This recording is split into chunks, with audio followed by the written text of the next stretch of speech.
For cheap gold, items and other boosts for Diablo 4, visit aoeah.com. Check out the link in the description, you get 3% off with the code ARIAT. Hello and welcome everybody.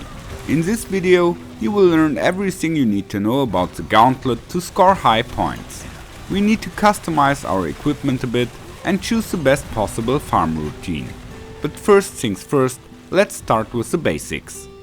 You need a character that has a good clear speed and also can take down bosses as quickly as possible. For the barbarian, my Hota Charge build is of course nice. You can play a mixture of the boss killer and the dungeon setup. For the sorceress, Blizzard-Meteor is strong, but the ball lightning build from last season is also very powerful here. And thanks to the new metamorphosis aspect, you can also play it with all advantages again. Then you should know about the two special shrines.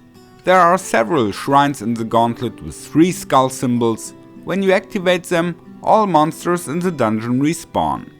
The other shrine has a vortex as a symbol, which gives a multiplier on all points you collect, for a duration of 30 seconds. In the end, not only your farm route is important, but also how you use the shrines. In addition to monster kills, opening chests also scores points. You can drop the required keys from 3 monsters which are marked with a special symbol on the map.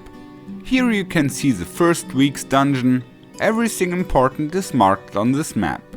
Our target is to kill as many monsters as possible, but you don't necessarily have to run through the whole map, and it's also counterproductive to spend too much time on single monsters.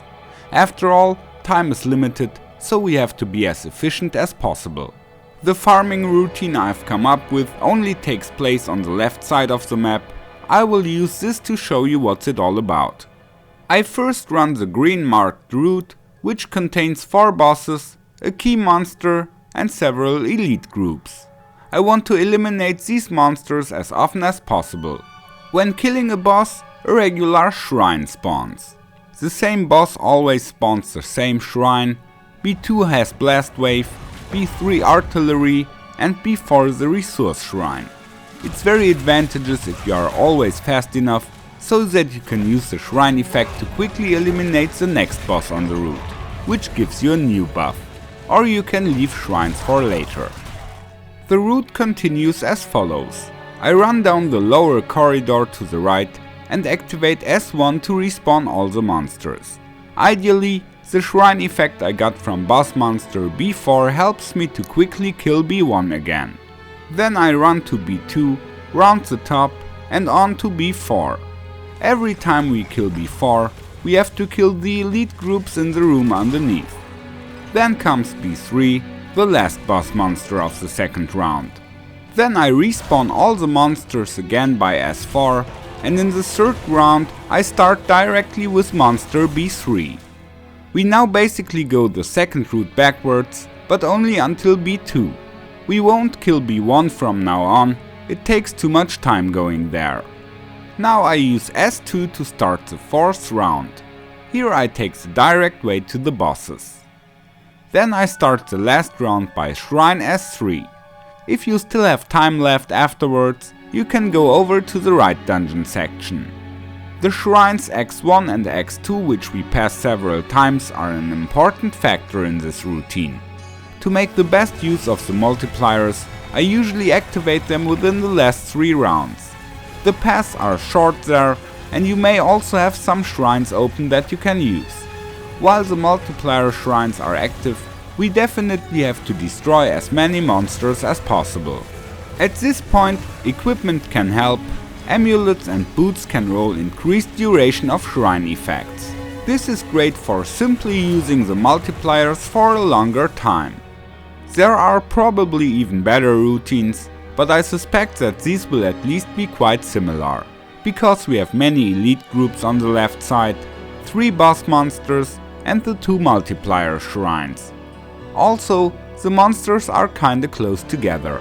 On the right side, on the other hand, you have very long ways and only 1 boss monster, but a lot of chests.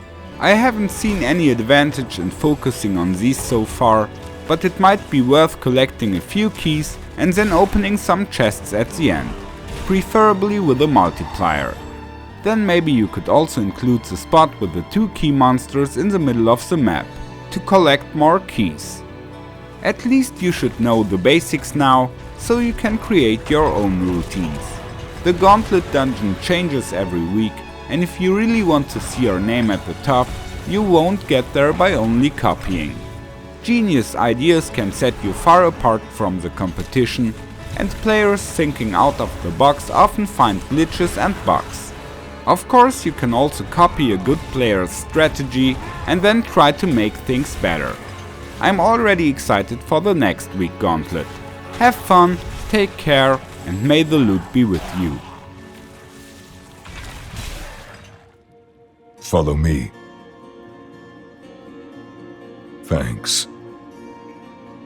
Goodbye.